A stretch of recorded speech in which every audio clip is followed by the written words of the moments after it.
What's up, guys? So today, now that I've finished leveling in the 4 main leveling zones of the War Within, I'm going to be ranking them by mainly story and how it contributes to like the overarching story and campaign of the War Within.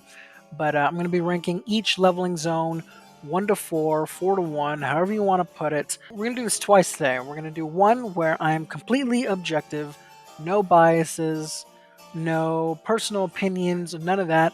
I'm just going to give like a little rundown of the main campaign story, and then I'm going to rank it 1 to 4. After that, I'm going to give my personal opinion and my personal favorite zones, and then I'm going to rank them the casual rank list, I guess you can call it. So yeah, that's today's video. Thank you for watching. If you've been watching, if you've been keeping up, thank you so much, and we'll just get right into it.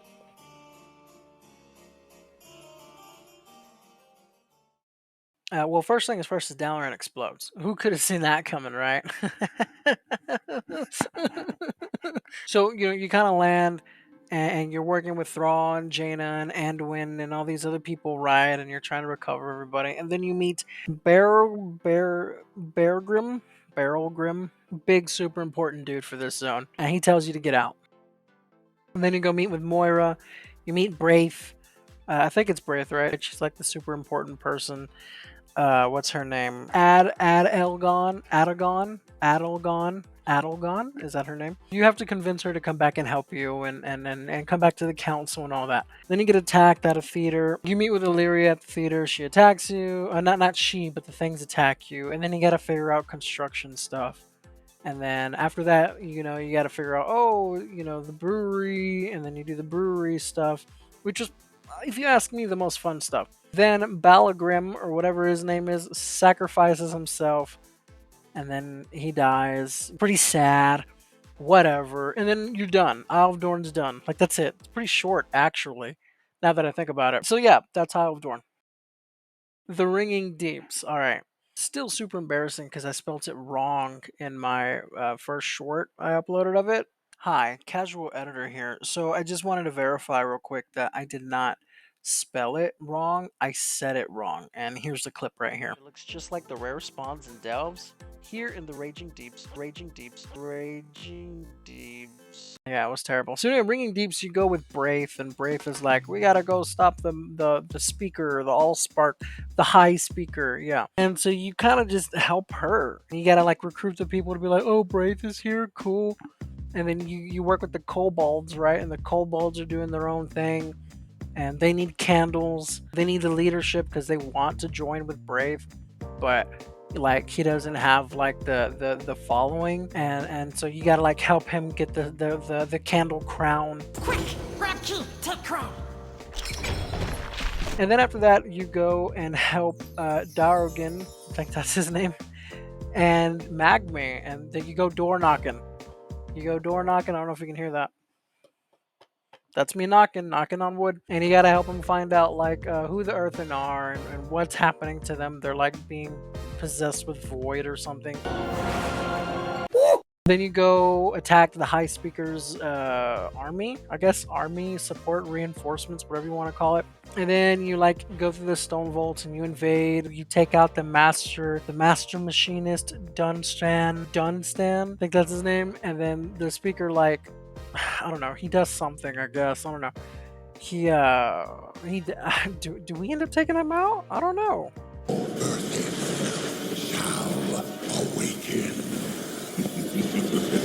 Okay, so he got away, and then Magmi's like, oh, got to make the ultimate sacrifice. So then, like, he sacrifices himself again, and then he gives, like, birth. He gives, like, light birth to the Earthen, which will ultimately probably, which I'm guessing, I don't know, I haven't unlocked them yet, will ultimately end up the, words are hard! Will ultimately be the playable race Earthen that the players play when you unlock it later. So then after that, like, High Speaker's gone, everyone knows that he betrayed him. Speaker Broth becomes the leader of the dwarves in Ringing Deeps, and that's it. Next is Hallowfall. Hallowfall, you get back to a little more home, literally, with Anduin. Now you're like teaming up with Anduin, and he's like, "I'm the king." Oh no, no, no, I'm not. I'm just an adventurer, like my friend here. Anduin, I'm an adventurer, exploring Kazalgar with my friend. Like, man, you haven't been adventuring. But whatever. I guess Mr. Pandara was just a fluke for him. So then you meet like this girl. What's her name? I'm Farron. It's Farron. Lamplighter of Hallowfall. Yeah, Farron Lamplander. She's a Lothar, by the way, if you didn't know that. And so she's missing an arm, which is like her thing. Like she's blind in one eye and she's missing an arm. And she can use the light, and that's like what's special about her. But then she helps Anduin start believing in the light again, because apparently the light's always been with him, but he's like not been with the light. And then you go out for a couple drinks. You introduce them, the Arathi, to Illyria, and it's like the Arathi were like people from Stormgrad, I think, and they like got lost sailing in the sea, and they ended up here. I mean, that's cool, I guess, right?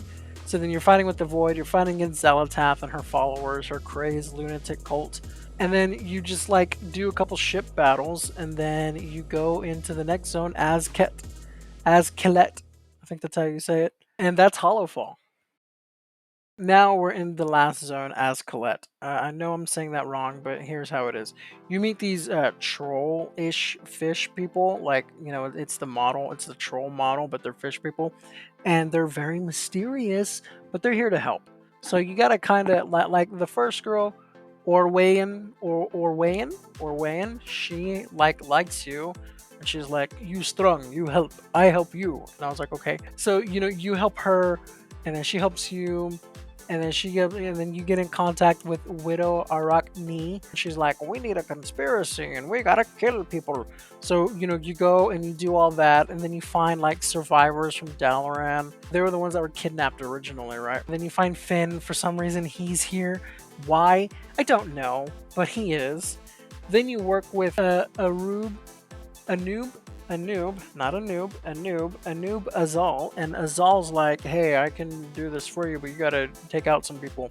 So you go take out some people, you save some other prisoners from Dalaran, and then you go, and Anduin's like, "Sorry for the cloak and dagger thing, but this was the only way to get inside of the city." So you go inside of the city, you see the queen, Illyria goes like full Whisperwind mode, shoots, they see us, now we're in trouble, we gotta escape. Xalatath and her feet show up, you return, and they're like, "Well, you did some good stuff for us." Now we lie in wait as we gather our allies, our new allies together, because you had to do like the council meeting thing at the end. And that's Azj-Kahet.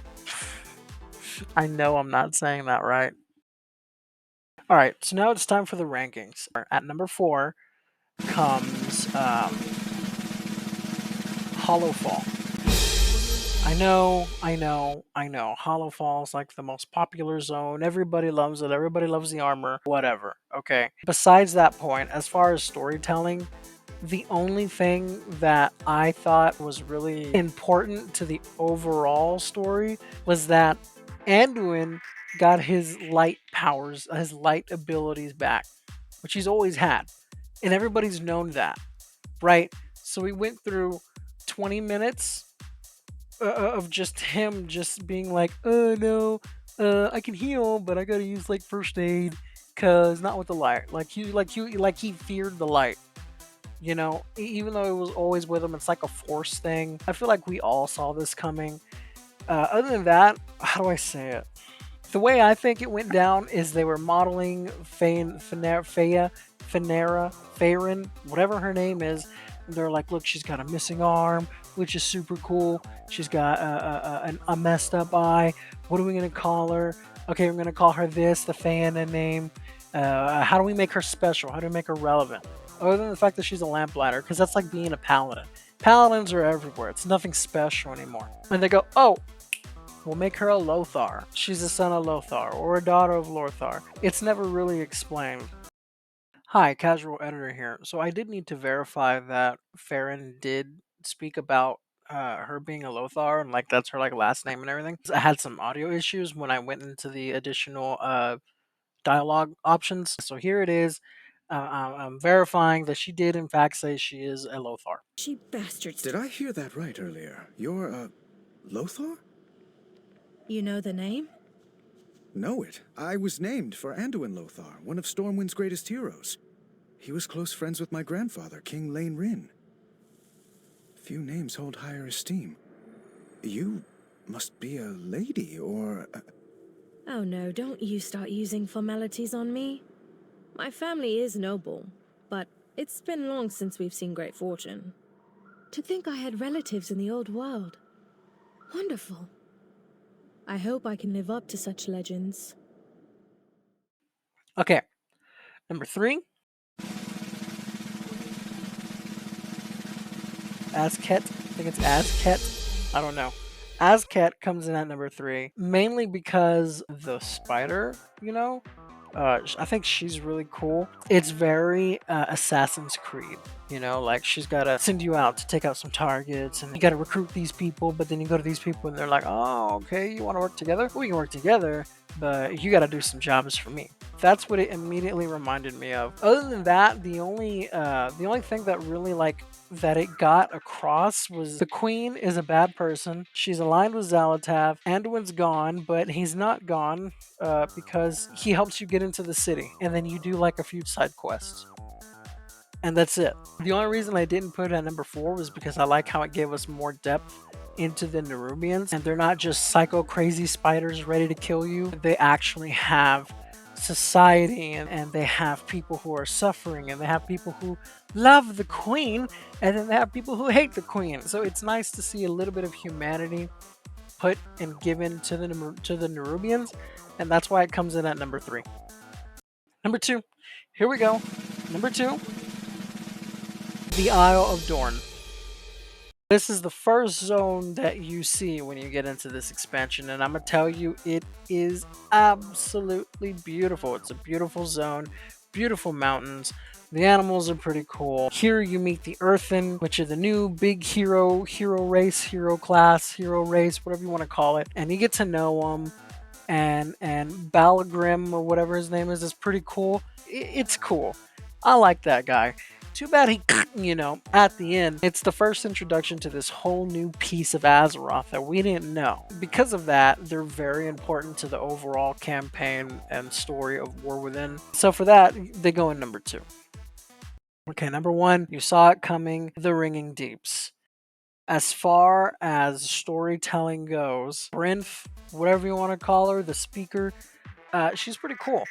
I like her little, her Doc Ock arms.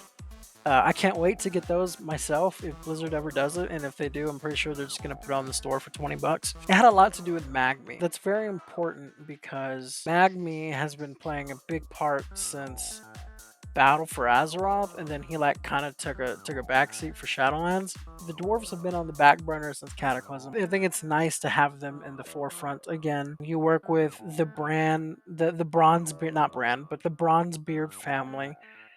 As Bran goes and he shows you Delves and Moira, who's playing the diplomat, through everything. You got Dargan, and he's just this nerd explorer archaeologist guy, and he's just trying to learn more about the new world, stuff like that. And then you got Magmi, who's going with him because that's where he needs to be. He's going to find out more about the area, about the new land, about the new people. I feel like it has the most to do with progressing forward the overall campaign and the overall story of the War Within, and that's why it comes in at number 1.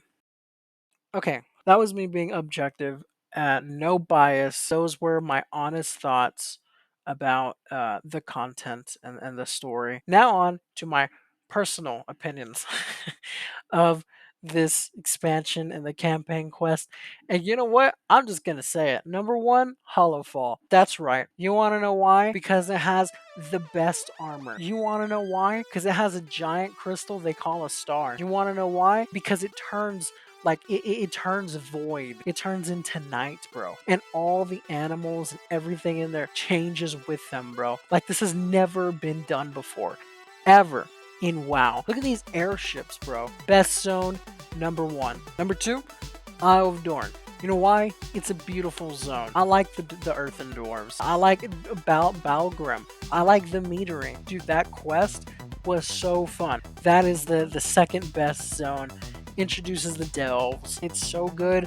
I have no complaints about Isle of Dorn. Number 2, easy W. Number 3, Azj-Kahet, easy number 3. You want to know why? Bugs, bro. Who likes nothing better than to crush an insect when he's bothering you, when he's flying around? The Nerubians have been bothering us since vanilla, dude. And we finally get to their kingdom, their city, their queen, bro. And we get to punch them straight in the face, take them out, crush them like the bugs they are. And you know the little spider? He's real cute, right? Oh, so cute. Spider. Oh, I can't wait. Crush him, dude. Crush him. Stomp him down with my foot. Easy number 3. Last but not least, number 4, bro. You know what it is. Ringing deeps. And I hate Magme, dude. I hate Magme. I've hated Magme since Battle for Azeroth, when the first words he ever spoke were champion, champion, champion, champion, we need your help. Like, leave me alone, dude. And then he gave me the stupid necklace that I can't even delete. And remember when Blizzard was like, oh, well, you know, you're still gonna need that, you know, for the next expansion, or maybe he said the future. I don't know. Anyway, here we are, the future, the next expansion, and guess what? I still haven't taken that necklace out of my bank. You want to know why? Because we haven't used it yet.